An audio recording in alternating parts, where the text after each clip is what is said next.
Vote আসে vote যায়, প্রতিশ্রুতির বন্যা পায়, কিন্তু ভোট পেরোলে সব ভুলে যায়। অবশেষে যে যন্ত্রণা তা থেকেই যায়। ঠিক এমনটাই বাস্তব হয়ে উঠেছে উত্তর দিনাজপুর জেলার চোপড়া ব্লকের 1 নম্বর হাপ্তিয়াগঞ্জ গ্রাম পঞ্চায়েতের 10 নম্বর বুথের কনুয়াগঞ্জ গ্রামের অবস্থা। গ্রামবাসীদের অভিযোগ, চোপড়া ব্লকের অনুন্নত গ্রামের মধ্যে অন্যতম তাদের কনুয়াগঞ্জ গ্রাম। তাদের গ্রামের অনুন্নয়নের প্রথম ছবি যোগাযোগ ব্যবস্থা বা রাস্তাঘাট। গ্রামের একমাত্র রাস্তাটির হাল চির বেহাল। রাস্তার কারণে ভেঙে যাচ্ছে বিয়ের সম্বন্ধ। বিগত তৃণমূল সরকারের আমলে বহু গ্রামের রাস্তাঘাট পথশ্রী প্রকল্পের মাধ্যমে এবং সবশেষে পাড়ায় সমাধানের মাধ্যমে পাকা ও ঢালাই হলেও তাদের কনুয়াগঞ্জ গ্রামের যোগাযোগের একমাত্র রাস্তাটি এখনো খানাখন্দে ভরা কাঁচা রাস্তায় পরিণত হয়েছে। অথচ প্রতিবারে ভোট এলে রাস্তা তৈরির প্রতিশ্রুতি প্রথমেই থাকে। গত বিধানসভা নির্বাচনে সেই প্রতিশ্রুতি পেয়েছিল গ্রামবাসীরা। অবশেষে এবার সরকারের পালাবদল হয়। এবার কি হবে? নতুন সরকার কি তাদের রাস্তাটি করে দেবে? এমন প্রশ্ন গ্রামের মহিলা, পুরুষ, ছাত্রছাত্রী সকলের মুখে। গ্রামবাসী শুভলাল সিংহ, সাজেন সিংহ, রুমি রানী সিংহ, মেনকা প্রামাণিকরা ক্ষোভের সঙ্গে জানান, তাদের গ্রামের যোগাযোগের একমাত্র রাস্তাটির অবস্থা এতই খারাপ যে গোটা রাস্তাটি সরু এবং খানাখন্দে ভরা। বর্ষাকালে জায়গায় জায়গায় জমে থাকে জল। বাইক, সাইকেল নিয়েও যাতায়াত করা কঠিন হয়ে পড়েছে।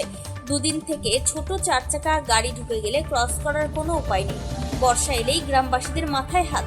চিন্তা একটাই, বর্ষাকালীন কয়েক মাসের যাতায়াতের দুর্ভোগ। গ্রামবাসীদের আরো অভিযোগ, তাদের গ্রামের রাস্তাঘাটের কারণে অনেকের বিয়ের সম্বন্ধ ভেঙে যায়। সে ছেলে দেখতে আসুক বা মেয়ে দেখতে আসুক, মেয়ে পছন্দ হোক বা ছেলেই পছন্দ হোক, যোগাযোগের রাস্তাঘাট দেখে পিছু হটে পাত্রীপক্ষ বা পাত্রপক্ষের অভিভাবকরা। অভিযোগ, স্কুলের ছাত্রছাত্রীদেরও তারা ক্ষোভ উগরে দিয়ে জানাচ্ছে, রাস্তার এমন বেহাল দশার কারণে তাদের বিদ্যালয়ে যাতায়াতে অসুবিধে হচ্ছে। সকল স্তরের গ্রামবাসীদের দাবি একটাই, অন্যান্য জায়গার মতো তাদের কনুয়াগঞ্জ গ্রামের একমাত্র যোগাযোগের রাস্তাটির পাকা কিংবা ঢালাই রাস্তা করা চাই। রাজ্যে পালাবদলের পর গ্রামবাসীরা নতুন সরকারের কাছে দাবি রাখেন যাতে চোপড়ার এই অনুন্নত কনুয়াগঞ্জ গ্রামের মানুষের যাতায়াতের সুবিধার্থে দ্রুত তাদের রাস্তাটি করার উদ্যোগ নেন। শুধু রাস্তাই নয়, গ্রামে নেই পথবাতির ব্যবস্থাও। যদিও বিগত সরকার পাড়ায় সমাধানের মাধ্যমে প্রায় গ্রামে কিছু ল্যাম্প পোস্টের ব্যবস্থা করেছে, কিন্তু কনুয়াগঞ্জ গ্রাম তাদের চোখেই পড়েনি। তাই গ্রামের রাস্তাঘাট সহ উন্নয়নের আশায় চাতক পাখির মতো চেয়ে রয়েছে কনুয়াগঞ্জ গ্রামবাসীরা। এই বিষয়ে সেখানকার এলাকাবাসীরা কি জানাচ্ছেন শুনব। আমি বলতে চাই, প্রথমে যে রাস্তাটা, আমাদের রাস্তা ভালো না। আপনাদের গ্রামটার নাম বলুন। কনুয়াগঞ্জ গ্রাম, 10 নম্বর বুথ। কিন্তু রাস্তা হাতিয়া অঞ্চল, রাস্তাঘাট কিন্তু ভালো না, একদম খুবই খারাপ। বর্ষার সময় রাস্তা দিয়ে হাঁটে যেতে হয়, সাইকেল নিয়ে যাওয়া যায় না। বাচ্চাদেরকে যে আমরা স্কুল নিয়ে যাব, হাঁটে হাঁটে 1 কিলোমিটার হেঁটে যেতে হবে, তারপরে সাইকেল নিয়ে বসাই যাব আর কি। শোনা যাচ্ছে বিগত 15 বছরের সরকার উন্নয়নের জোয়ার ছিল, কিন্তু কই, অথচ আপনাদের এখানে দেখা গেল যে রাস্তাটা কিছু না একেবারে ওইভাবেই আছে, ওইভাবেই আছে। বলেছিল, হ্যাঁ বলছিল যে এবারে আমাদেরকে জিতাও, আমি রাস্তাটা ভালো করে বানাবো। কিন্তু কই, কিছুই বানায়নি। বলে গেছে কিন্তু বানায়নি, আজ পর্যন্ত বানায়নি। আমার নাম হচ্ছে রুমি রানী সিংহ। আপনার বাড়ি কনুয়াগঞ্জ। হ্যাঁ, এই বুথে 10 নম্বর বুথে। সমস্যা আমাদের অনেক সমস্যা।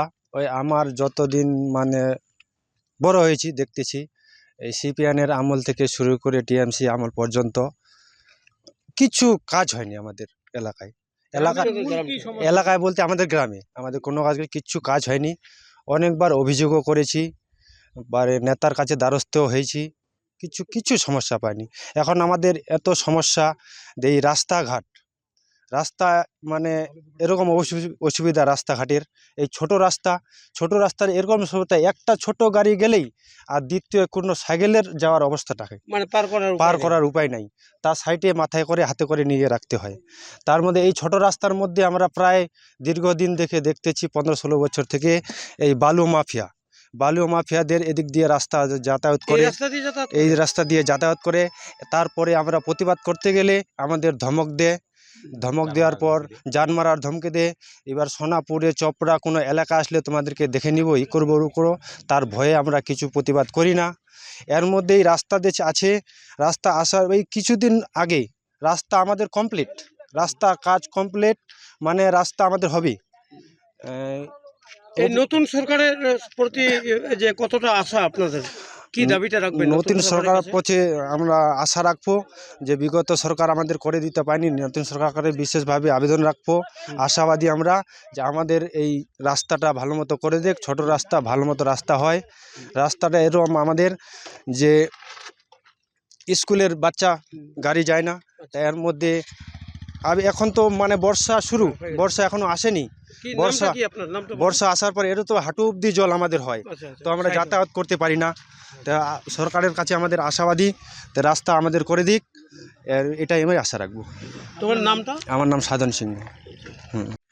এই রাস্তা আমাদের বিগত মোটামুটি অনেক দিন ধরে বেহাল রাস্তা পড়ে রয়েছে।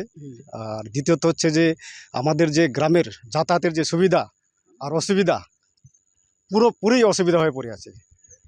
এটা আপনাদের অঞ্চলটা কি? এটা হচ্ছে আমাদের হাতিয়া অঞ্চল, হাতিয়া অঞ্চল, সোনাপল অঞ্চল, দুটাই এখানে জড়িত আছে। গত যে সরকার ছিল আমাদের টিএমসি সরকার, সে আমলে এই রাস্তাটা আমাদের পাস হয়েছিল। কিন্তু যারা এখানকার যে নেতাকর্মী রয়েছে, তো ওই রাস্তাটা আমাদের ওরা আত্মসাৎ করে নিয়েছে। পাড়ায় সমাধানের মাধ্যমে তো বিগত সরকার তো অনেক রাস্তাঘাট করেছে, আপনাদেরটা কেন করে দিল না? এটা এখন যে আগেরকার যে সরকার ছিল, আগেরকার যে নেতা ছিল, আমাদের গ্রামের যে নেতা ছিল, এখন ওরাই বলতে পারবে যে আমাদের এখানকার রাস্তাটা কেন হলো না।